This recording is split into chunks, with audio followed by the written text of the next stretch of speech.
I swear, Tubi is the gift that keeps on giving. Stumbled upon this movie from 2019 called Along Came the Devil. I like how this movie starts with a screen of text explaining the backstory. It's concise and to the point, and I'm not mad at it at all. It reads as follows. Since the mysterious loss of their mother, Sarah, young Ashley, and her older sister Jordan have lived a troubled childhood with their abusive father. Jordan has always tried to protect Ashley from the dark side of Sarah's memory. When Jordan leaves for college, Sarah's estranged sister Tanya takes in Ashley and moves them back to their old hometown for stability. Shortly after she arrives, a dark force that haunted Sarah takes aim on Ashley's soul. See how that just lets you know what happened, what's going on, and what they're dealing with. I love a lot of the camera work in this movie. It reminds me a lot of Poltergeist. Even the drone shots look great because they aren't the same old, we're going to copy The Shining camera over the car driving through the woods shots. They are unique. That was fresh and new when Stanley Kubrick did it in 1980, but now that it's been done like 1,000 times, it's not cool anymore. That said, this is a movie that you really have to watch. I mean, really look at and watch the things that are happening. Not play on your phone and listen to, actually visually watch. Because as the main character moves through the movie, there's so many creepy little things that are happening in the background. And they aren't all telegraphed to you via musical cues. They just are there.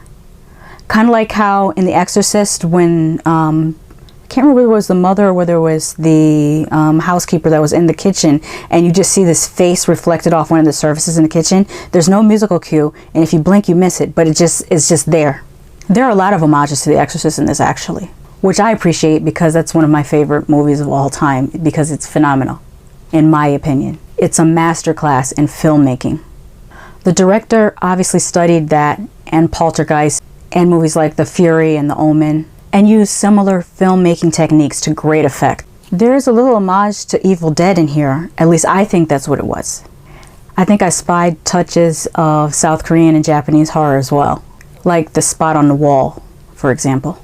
Something about that kind of reminded me of Dark Water. This is a pretty good looking movie. They tweaked the colors a little bit, but they didn't completely wash it out. Give it up for the casting director. The teenagers in this look like teenagers and not like 30-year-olds playing teenagers. The star of this, Sydney Sweeney, is 22. Probably she was only 20 at the time of shooting this, but she can easily pass for 16. Hell, I think she still plays a teenager on Euphoria. Good show, by the way. There's a scene in this where the teens download an EVP app for their phone. EVPs are creepy to me. At least the real ones are. Not the fake ones that sound like garbled nothing that they show on Ghost Adventures and then you just have to read the subtitles that tell you supposedly what was supposed to be said on EVP, that you can't hear anything being said. Have you ever downloaded an app like that? I did one time. I had a ghost app on my phone for about 5 minutes. I downloaded it, told me I had a ghost in the room, and then I deleted it. I didn't need it anyways because I can feel ghosts sometimes. Sometimes I feel them touching me or my hair. It's a familial thing. My grandfather used to be able to see ghosts. I can't visually see them, but I can feel them sometimes. I just usually acknowledge them and they move along. I'm kind of like that with places sometimes too. Like there's sometimes I can go into a place and feel when it has a very negative history. It made buying a house very, very difficult because you walk into the house and you can feel the negative residual energy of whomever lived there before. I'll tell you a short story. Before I knew this about myself, I used to live in this 2-bedroom apartment in Meriden. And I had gotten a 2-bedroom because the idea was I was going to use the 2nd bedroom as a sewing studio. I never could get my studio set up in there, and I never could do any work for the entire year that I was there. So I had decided I was going to do a cleansing for that room. Try to clean it from top to bottom with like the strongest cleansers I can use, and sage it, and if worse comes to worse, burn some sulfur, whatever you got to do to get the bad mojo out of the room. When I was cleaning the room, I found little girl's earrings. Then I found a little note that said, I hope the next time daddy leaves, he never comes back again.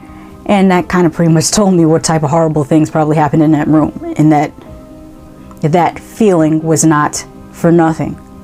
So now I pay attention to those feelings before I even move into a place. Anyway, back to the movie. I was a punk about this movie. I watched it in the middle of the daytime with the sun shining high in the sky because possession films and supernatural films deeply affect me. I can watch slashers, blood and gore, no problem. Slice them and dice them all day. Doesn't bother me. But movies dealing with demon possession or malevolent spirits kind of creep me out. Speaking of punking out, there is a sleep paralysis scene in this. If you've ever had that happen to you, you know how terrifying it is. I'll have to tell you my 2 sleep paralysis stories another time, because I already told you one story in this video. I also have a ghost story about New Britain, Connecticut. I'll have to tell that in another video. This movie takes its time without being boring, much like The Exorcist did. It was probably about 40 minutes to an hour before the actual exorcism happened in that movie. Other similarities: there is a young priest and an old priest. When they go into the room, the temperature is cold, so cold you can see their breath. Sound familiar? The demon is saying hella messed up fuckery, and I love it. This is where other possession movies mess up. The demon has to be able to spit R-rated nonsense. That's what demons do. You can't have a PG-13 demon movie. I mean, you can technically, they were able to do it in Insidious and make it creepy, but the way they got around it was the lipstick demon didn't say anything. Not a word. He just kept playing Tiny Tim's Tiptoe Through the Tulips. That said, even though this movie showed so much love for The Exorcist, it is its own thing. It does have an originality about it. Like how Friday the 13th borrows heavily from Psycho and Halloween, but it's still its own thing. There's some great practical effects in this. Ashley's look was great when she was possessed, and there's varying degrees of her look. The acting's good, the camera work's good, soundtrack's good. I should say the score and the sound design are excellent. If you have surround sound, watch this in surround sound. I think this movie is actually underrated. It's not amazing, but it's very, very good.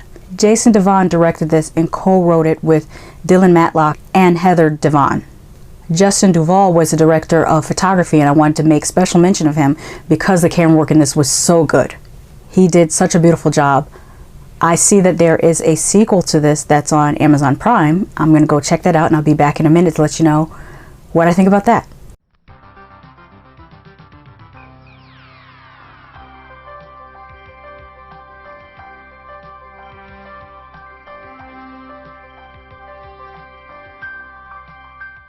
Let's talk about Along Came the Devil 2. This had a great opening sequence that paid homage to The Exorcist, as well as The Shining, especially with the way the title credits come in. Speaking of homages, there might be one that is specifically for The Omen as well. It's a blink and you miss it moment, but there's an object sitting on someone's desk that is also from The Omen. If you know what it is, tell me in the comments. There was a little bit of Amityville horror in this as well. I would describe this movie as being creep-tastic. The suspense does not let up. Yeah, there are things that you have seen before, but there's something to be said for execution. This is the same director, and like I said in the first Along Came the Devil, he obviously studied some of the best horror films ever made, and then put his own thumbprint on many of the classical elements that make supernatural horror so good. There's only one part that I thought wasn't so great, and that's more to do with the writing. A character has a car and car keys, and rather than GTFOing right away, they dilly-dally around doing other things. Even has another character hide in a closet while they call the police. And that's the thing you can do in a car on your cell phone while you're going. This is a really short review because I liked this so much. There isn't much that I can add to what I said about the first one. Pretty much everything that I said about the first Along Comes the Devil applies to this Along Comes the Devil. The only thing I would add is that there's elements in this that obviously are setting up for a third movie. And the director has said that this was planned as a trilogy. So I'm looking forward to that. I think the less I say about this, the better, because there's so many little oh snap moments. I don't want to spoil it for anyone. Watch both of these movies. Watch Along Came the Devil and Along Came the Devil 2. I believe both of them are available on Amazon, but the first one is also available for free on Tubi. I recommend them. These are kind of I would say the best possession movies I've seen in years. And there's a whole lot of bad possession movies, but these two are pretty solid. I enjoyed them. Let me know if you've seen either of them, or even if you've heard of them, because I feel like there wasn't a lot of advertising for these, or at least I missed the advertising for these, because they should be way more popular and way more well known than what they are. But like I always say, don't take my word for it. Watch it for yourself. Just because I love something doesn't mean you won't hate it. Just because I hate something doesn't mean you won't love it. Have you seen Along Came the Devil or Along Came the Devil 2? What did you think of them? Let me know in the comments. Bye.